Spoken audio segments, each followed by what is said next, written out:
So, what's going on today? Well, we figured it's a good time to do an episode on hydrogen fuel.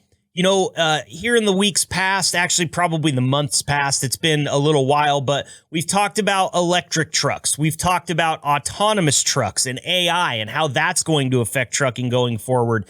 And it only makes sense that we do an episode concerning hydrogen refueling because trucks that run on hydrogen can obviously burn a lot cleaner. And from what I've heard, I'm no scientist, but this is supposed to be a much more renewable resource. So let's see what we can find out. I'm going to dig in here a little bit right off the top before we get to being joined by Denny Stone and some other surprises that I have for you later on. I just want to read this article to you. This comes from cleantrucking.com.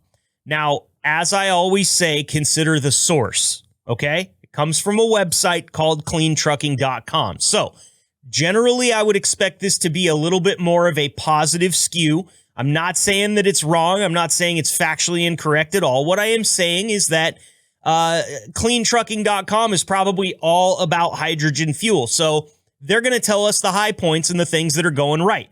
Let's see what it has to say here.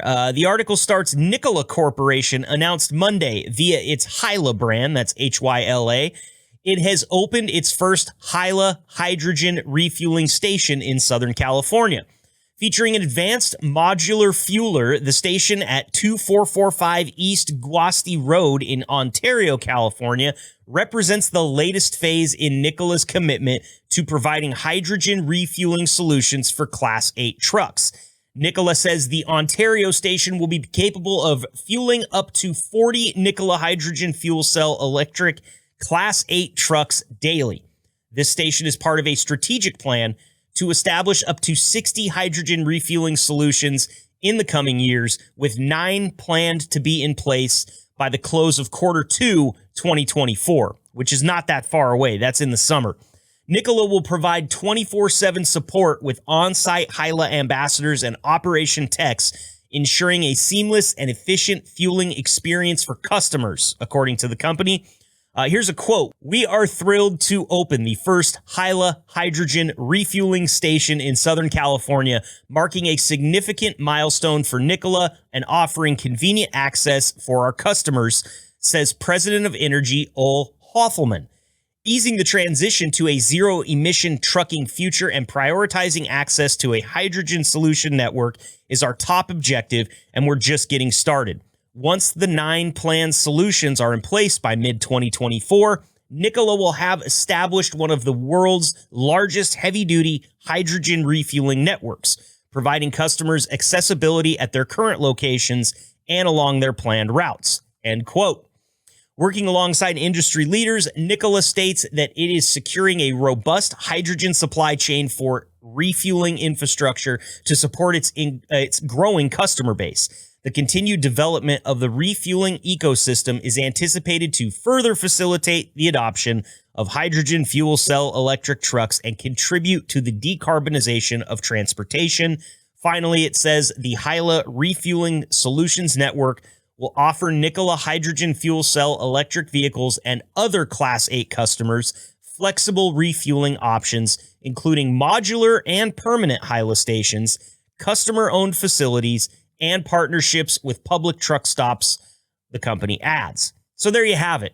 CleanTrucking.com obviously got in touch with Nikola here and said, "What's up? What do you got going on?" And Nikola gave them their, the grass is greener on the hydrogen side report of what's going on. They're a business. They're trying to make money. They're trying to expand. I totally understand.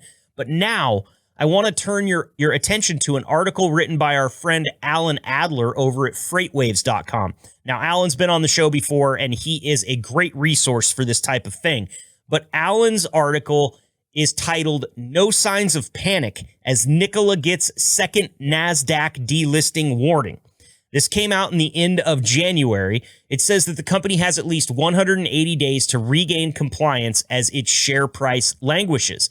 Nikola Corp's languishing share price prompted the NASDAQ to threaten the electric truck maker with delisting its stock for a second time in 8 months.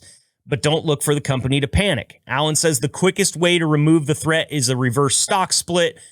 in which company issues one new share for a multiple of outstanding shares, usually 1 for 20 or more. But without the positive news driving such an action, NASDAQ scrutiny would continue. And I'm going to read you a quick quote here from Nikola CEO Steve Gerksey. Quote, "It doesn't really change anything except it creates a higher share price." This is something he said in December with an interview with FreightWaves. "A reverse split hasn't come up at the board. It doesn't mean it won't come up.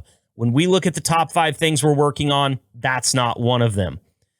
Look, that means that they've been given a warning by the NASDAQ that, hey, you're almost not a publicly traded company anymore. Getting delisted means you go back to being a private company, if I'm not mistaken. So maybe there's a little bit more to this, but it seems that based on when these articles came out, like I said, Alan's article on freightwaves.com came out on January 20th. And that article that I read you off the top from cleantrucking.com came out February 5th. It makes sense that maybe there was a little bit of bad news out there in the water where NASDAQ was threatening to delist Nikola. So Nikola wanted to get out in front of that, or actually just slightly behind it, and say, listen, we're opening our hydrogen refueling station, which is great, except for there's like barely any hydrogen trucks running out there right now. And most of them are only running in California at the time being.